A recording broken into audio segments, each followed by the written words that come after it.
सिकनाझार माहारिनि हाग्रायाव बिफां लाइफां दानस्रांनायनि सायाव अजद।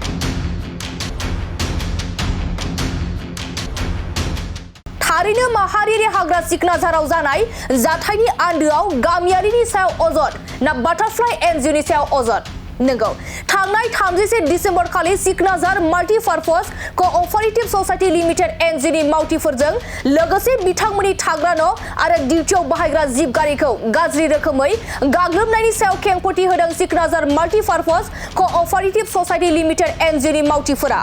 सिकनाझार माल्टिपार्पज कोऑपरेटिव ससाइटी लिमिटेड एनजिअनि गाहाय नेहाथारि जयसार नार्जारिखौ गाज्रि रोखोमै मुं सुनायनि सायाव थाबैनो फोरमान होनांगौ सनापुर गामिनि रायजो राजा बिथांमोना, नङाब्ला आयेन बेरेखा बायदि राहा लानाय जागोन होनना बुंदों सिकनाझार माल्टिपार्पज कोऑपरेटिव ससाइटी लिमिटेडनि इनचार्ज बारहुंखा बसुमतारी बिथाङा। बिनि अनगायैबो बिथाङा बुंबावदों दि जोंनि एनजिअआ दिनैसिम माहारिनि हाग्रा सिकनाझार हाग्राखौ संरैखाथि होगासिनो, नाथाय जों रावनिफ्रायबो दिनैसिम रां बिनानै जाफेराखै। जोंहा बेबायदि सोंनाय फिननाय खालामनो मोननायनि मोन्थाय दं आरो जों एनजिअआ एलटमेन्ट मोनखानाय होननानै फोरमायदों खौरांनि गेजेरजों सिकनाझार माल्टिपार्पज कोऑपरेटिव ससाइटी लिमिटेडनि इनचार्ज बारहुंखा बसुमतारी बिथाङा। निसिमबो निउज मिडियानिसिम बड'लेण्ड बुब्लिनिसिम जोंनि सिकनाझार माल्टिपार्पज कोअपारेटिव ससाइटीनि एलटिडि एनजिअनि जानानै आं सेक्रेटारि जानानै आंनि मुङा जयसार नार्जारि। बे समाव दाख्लै थांनाय 31/12/2024 जानानै थांनाय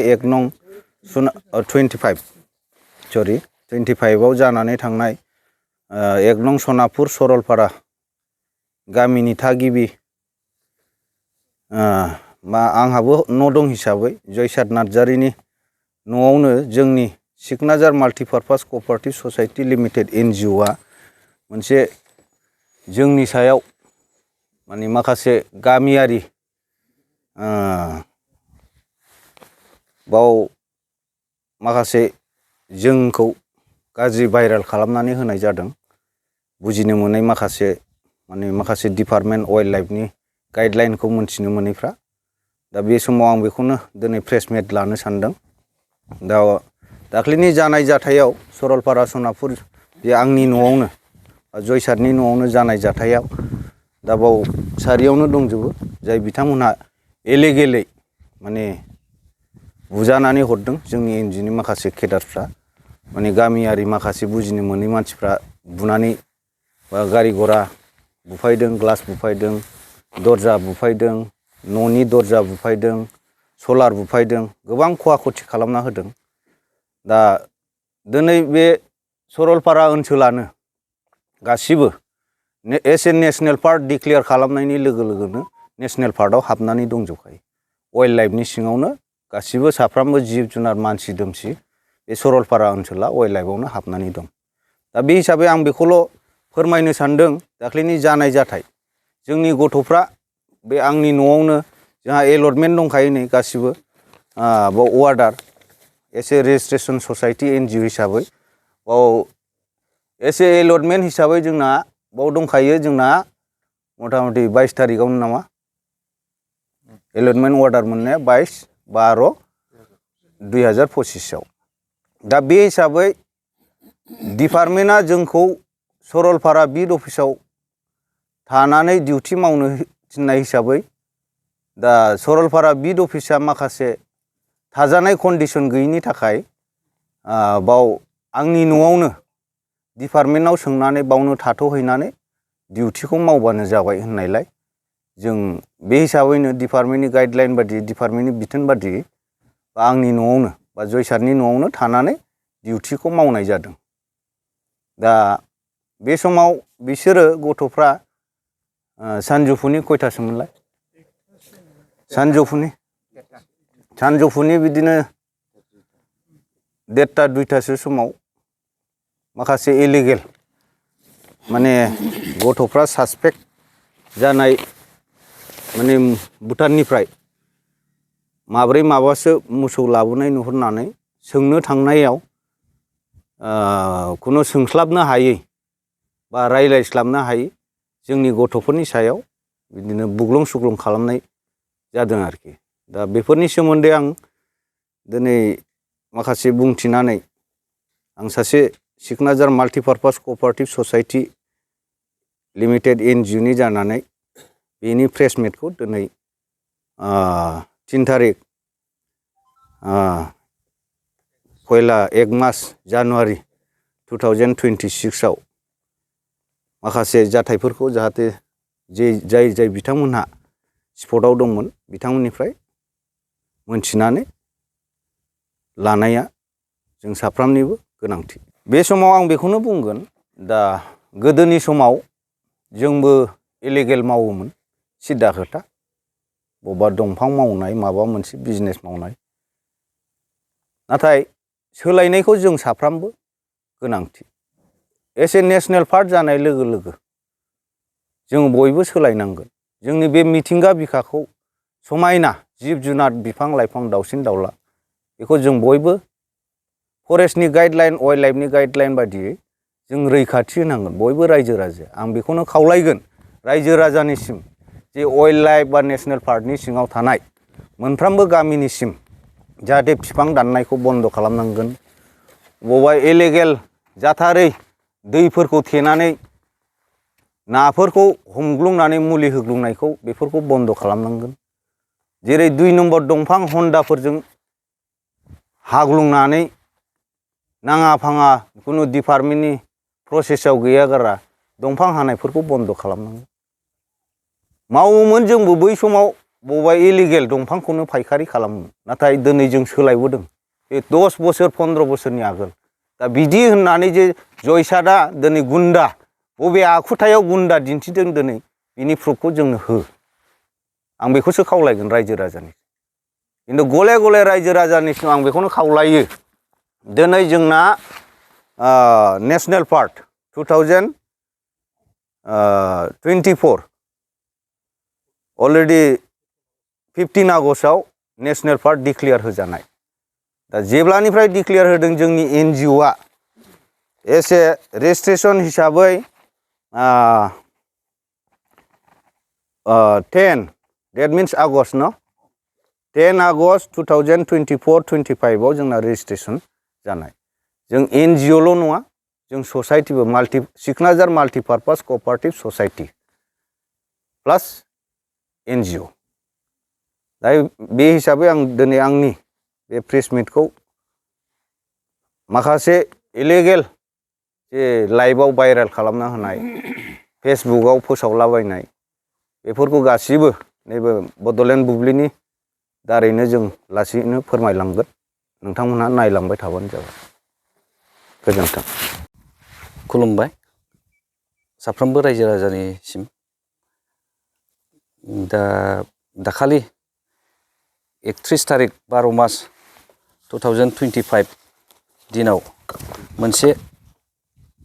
मोनसे जाथाय जानानै थाङो। सरलपारा सुपार मार्केट खाथियाव। बाहाय इनचार्ज हिसाबै आंनो दंहैयोमोन। दा बाहाय माखासे गामिनि मानसिफ्रा जोंखौ एसे इलिगेलै जोंनि सेंग्राफोरखौ, आंजों लोगोसे आंनि सेंग्राफोरखौ माखासे आखाइ दैखोनाय जादों आरो गारि मटर बुख्रुबनाय जादों। दा बेफोरनि सायाव आं फंनैसो आंनो दंहैखायो हिसाबै आं फोरमायनानै होलांनो सानबाय। दा मेन घटनाया ओरैबायदि जादोंमोन भाई, जों जेब्ला भुटाननिफ्राय जोङो जिपसियाव थाव गैयैखाय जोङो थाव सोनानै फैयो, अब्ला जोङो भुटाननिफ्राय माखासे माबा मोसौफोर जों बारबोनाय नुदोंमोन।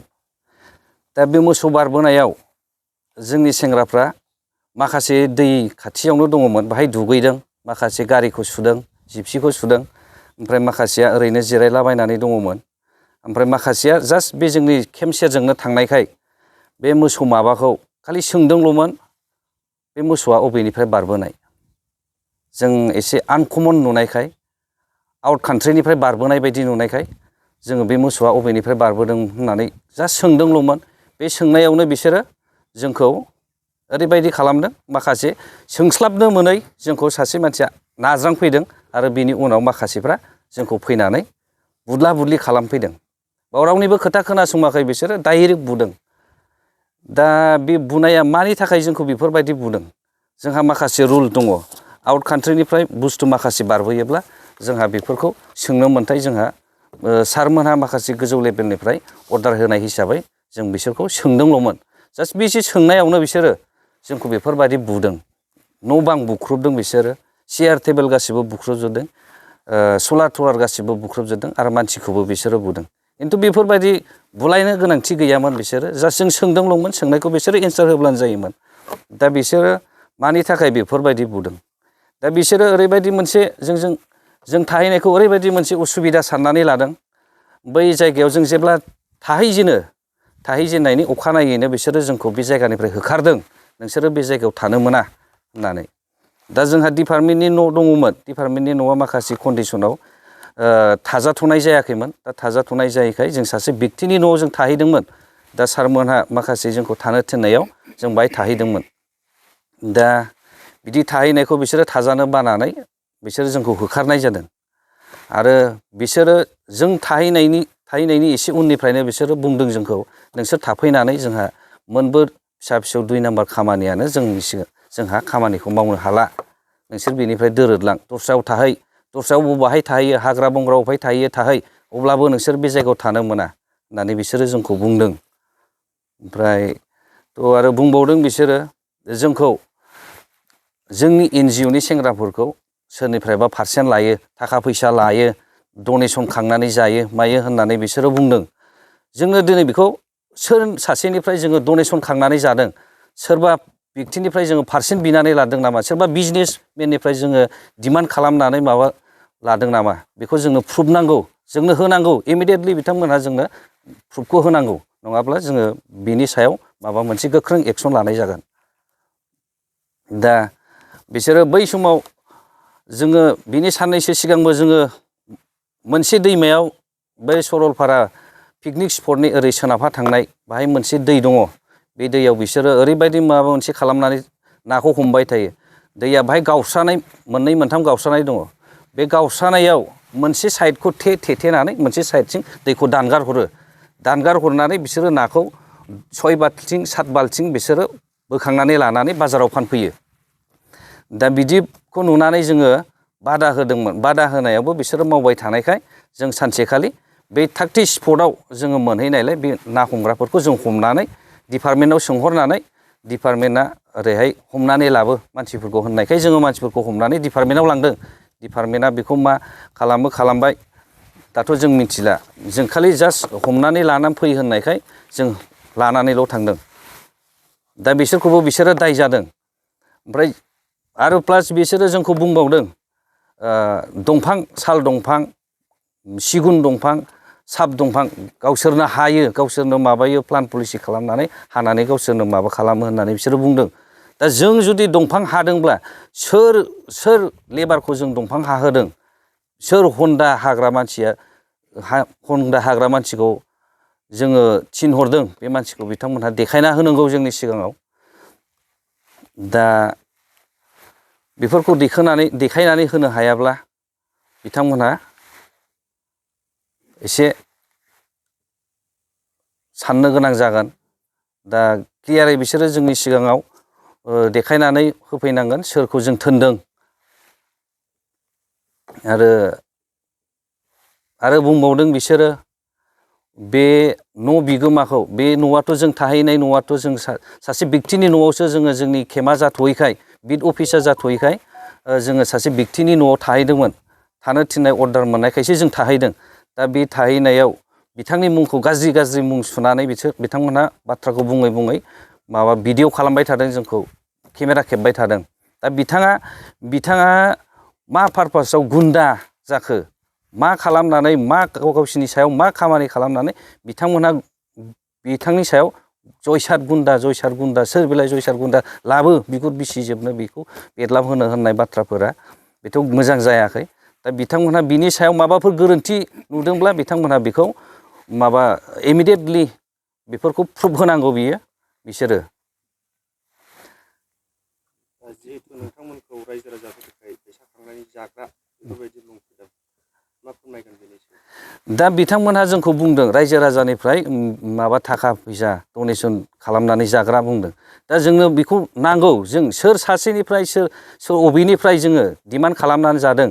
जों निजा बिक्तिनिफ्राय जोङो थाखा खांलायनानै जों गासिबो सेंग्रा लाइमोन सेंग्रा सिख्लाफ्रा जोङो ज' जानानै रायज्लायनानै NGO खुलिनानै जोङो जोंनि लाइफ स्टाइलखौ मोजां खालामलांनो हिसाबैसो जोङो बे NGO खुलिनानै बेफोरबायदि खामानिखौ मिथिंगायारि थासारिखौ मोजां खालामनो होननानै जों NGO खुलिदोंमोन। दा बिथांमोनहा जोंखौ सोर सासेनिफ्राय सोर बिजनेसमेननिफ्राय सोर माबानिफ्राय जोंखौ थाखा फैसा खांनानै जादों, सोरनाव डिमान्ड खालामनानै जादों, बेखौ जोंनो इमिडियेटलि जोंनो प्रुफ होनांगोन सोर सासेनिफ्राय जोङो थाखा फैसा डिमान्ड खालामनानै जानाय। दा बिथांमोनहा बेखौ रोखा दिन्थिनानै होनो हायाब्ला बेखौबो जोङो सरकारनिफ्राय माबा मोनसे राहा लानानै बिथांमोनखौ माबानाय जागोन, एक्सन लानाय जागोन, इमिडियेटलि एक्सन लानाय जागोन। जिहेतु 31 डिसेम्बर बै दिनखालि नोंथांमोनहा मोनसे स्पटआवनो बेबायदि नारा नाथा जादोंमोन। बे स्पटआ मोनसे नेसनेल पार्कनि बायह्रायाव ना नेसनेल पार्कनि सिङाव जादोंमोन?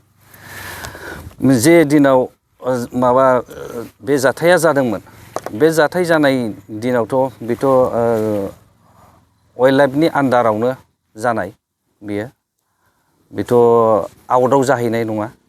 बेयो सरलपारा बाजार खाथियावनो, बेयो सुपार मार्केटनि खाथियावनो जानाय। बेथ' अलरेडि माबायाव गोलैखाजोबनाय, नेसनेल पार्कआव गोलैनाय जायगा बेयो। दा दस्रायाव जायाखै आरो बेयो।